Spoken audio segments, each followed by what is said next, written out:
शिवप्रभात मित्रांनो. सातारा म्हटलं ना तर सगळ्यात महत्त्वाची गोष्ट आहे ते निसर्ग. आणि हा निसर्ग पाहण्यासाठी प्रत्येक जण असलेला असतो, त्यातला मी एक आहे. त्यामुळे मास्क पहिला काढतो. त्यामुळे आपण आज चाललो आहे यवतेश्वर ठिकाणी. ॲक्च्युली खूप जुनं मंदिर आहे, शिवाचं टेम्पल आहे. आणि सातारापासून एक 7 किलोमीटर अंतरावर असलेलं एक जवळचं ठिकाण आहे जे खूप पाहण्यासारखं आहे. तर ते आपण ठिकाण पाहणार आहोत आज. आणि ते तुम्हाला जो वरती डोंगर दिसतो ना, तो ॲक्च्युली थोडा धुक्यामध्ये गेलेला आहे. तर तिथे वरती आपण जाणार आहोत. तिथून तुम्हाला सगळा व्ह्यू दाखवतो. खूप जबरदस्त व्ह्यू असणार आहे हा. आणि माझ्याबरोबर आज आहे अनुज, ज्याला तुम्ही ऑलरेडी ओळखता. तर तोही माझ्याबरोबर असणार आहे. सो आपण जाऊयात आणि पाहूयात थोडासा व्ह्यू कसा असेल आणि काय मजा करूयात.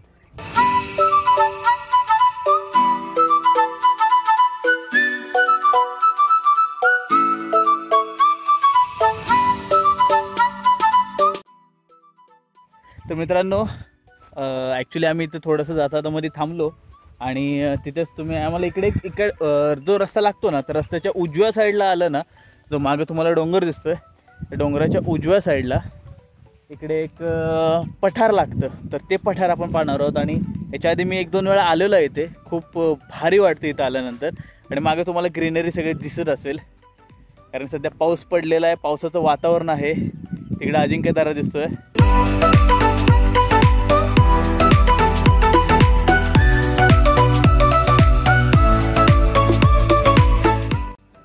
मित्रांनो, तुम्हाला एक भारी व्ह्यू दाखवतो.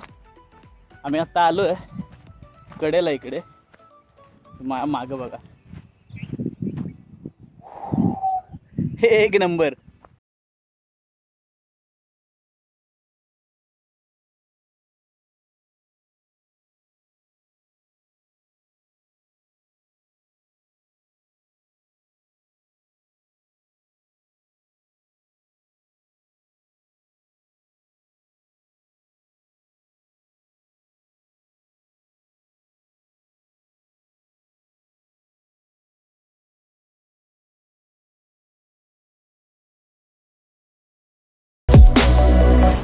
मित्रांनो, हा जो माझ्या पुढे तुम्ही रोड पाहताय इकडे मागून सातारावरून आल्यानंतर हा जो रोड आहे इकडून, हा कासचा रोड आहे. इकडून तर आपण कासला जाऊ शकतो.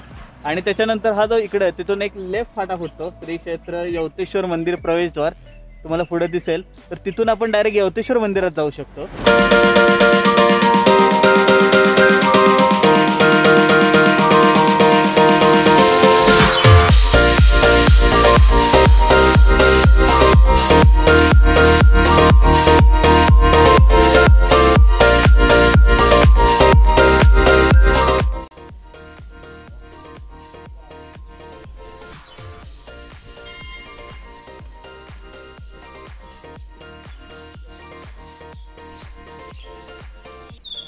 आत्ता वातावरण तुम्ही इथलं बघताय, सगळं पावसाचं वातावरण आहे. आणि आत्ता आपण पोचलो आहे यवतेश्वराच्या मंदिरामध्ये. इथं शंकराचं जुनं असं मंदिर आहे.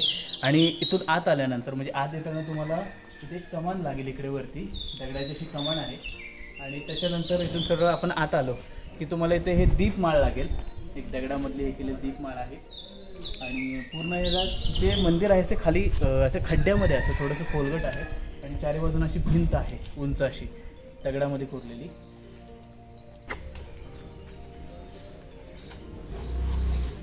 इथं आल्यानंतर हे एकदम पुरातन मंदिर आहे. इथे हाईट पण तुम्ही बघता एकदम छोटी आहे. आणि सगळ्यात महत्त्वाची गोष्ट अशी तुम्हाला सांगायची वाटेल की आपण कुठल्याही शंकराच्या मंदिरामध्ये जातो तर तिथं एक नंदी असतो, तर इथे 2 नंदी आहेत. हे एक विशेष आहे इथलं. आणि तुम्ही दगड वगैरे सगळं तुम्ही पाहू शकता. एकदम चांगल्या दगडामध्ये, पूर्ण ॲक्च्युअल दगडामध्ये कोरलेलं सगळं कोरीव काम आहे मंदिराचं. आणि हाईट एकदम छोटी आहे याची. आपण पायापुढून आत जाऊया. तुम्ही हाईट पाहू शकता, एकदम छोटी हाईट आहे अशी याची.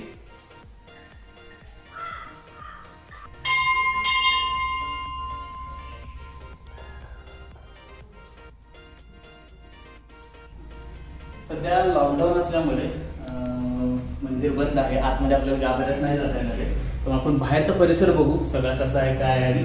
आणि ह्या मंदिराच्या मागच्या साईडला एक पाण्यासाठी असं असलेलं एक जुन्या काळातलं हौद आहे. त्याच्यामध्ये पायऱ्या वगैरे, त्याच्यामध्ये बरेच सिरियल शूटिंग झालेले आहेत, मूवीचे शूटिंग पण बऱ्यापैकी झालेले आहेत तिथे, आणि त्यामुळे ते आपण जाऊन पाहूयात. चला.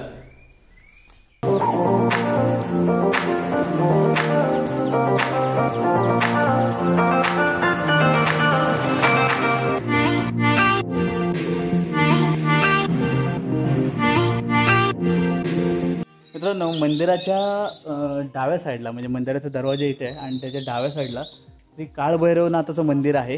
हे पूर्णपणे हे सुद्धा दगडामध्येच बांधलेलं मंदिर आहे. आणि त्याच्या उजव्या साईडला, मंदिराच्या उजव्या साईडला जेव्हा आपण येतो तेव्हा इथे तुम्हाला काही शिलालेख वगैरे असे दिसतील. म्हणजे अशा शिळा आहेत ज्याच्यावर मूर्त्या कोरलेल्या आहेत. तिथे ही एक अशी पूर्ण दगडामध्ये असलेली शिळा आहे इथे उभी केलेली. इथे एक मंदिर आहे छोटंसं. इकडे छोटंसं मागच्या साईडला आल्यानंतर हनुमानाचं मंदिर आहे. याच्या उजव्या साईडला आपण जेव्हा फेरा मारतो मंदिराला तेव्हा इकडे हनुमानाचं मंदिर आहे. असं म्हणतात की शंकराच्या मंदिराला पूर्ण फेरा मारायचा नसतो, अर्धाच फेरा मारून झाल्यानंतर आपण परत त्या ठिकाणी यायचं असतं, परत पहिल्या ठिकाणी यायचं असतं. मित्रांनो, जसं मी मगाशी म्हटलो, तिथे मागच्या साईडला पुढे आपण चाललो आहे. मंदिराच्या बरोबर मागे इथे मंदिर आहे. मंदिराच्या बरोबर मागे एक पाण्याचा हौद, म्हणजे असं एक विहीरच म्हणावं लागेल त्याला, पूर्णपणे दगडामध्ये बांधलेली. तुम्ही इकडे पाहू शकता.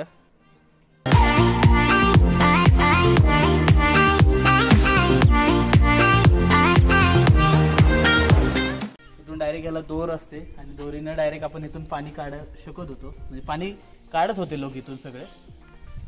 माझ्या गावाकडे असं एक आड होतं, त्या आडामध्ये आम्ही अशा ह्यानं पाणी काढायचो. ते लाकडाचं होतं, इथे लोखंडाचं आत्ता बसवलेलं आहे, पण जुन्या काळामध्ये लाकडाचं असू शकतं हे. तर तिथून आपण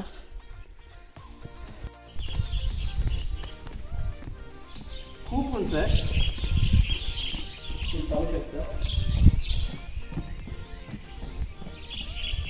खूप उंच आणि सगळं तुम्हाला गोष्टी कळतील. सगळे दगडामध्ये बांधलेलं आहे. हा दगड म्हणजे आपला ह्याचा दगड आहे, जांबा दगड असतो. या जांबा दगडामध्ये बांधलेला आहे.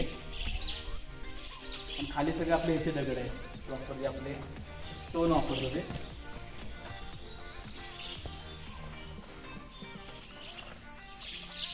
केवढं मोठं आहे. आणि ह्याला दोन्ही साईड, तिकडूनही पायऱ्या आहेत उतरण्यासाठी आणि इकडूनही पायऱ्या आहेत. त्या तुम्ही आता पाहता, ह्या एक पायऱ्या आणि पुढच्या साईडला एक पायऱ्या आहेत.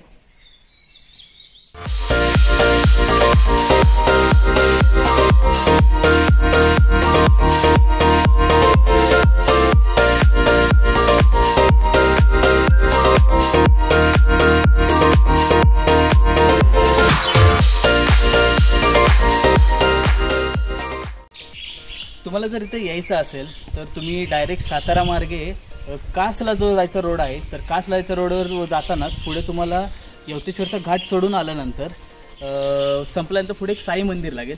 साईबाबांच्या मंदिरानंतर पुढं आल्यानंतर तुम्हाला एक फाटा फुटेल, म्हणजे जी मागाशी तुम्हाला जी कमान दाखवली, तर त्या कमानीतून तुम्ही तिकडे आत येऊ शकता आणि तुम्ही हे सगळं सौंदर्य पाहू शकता.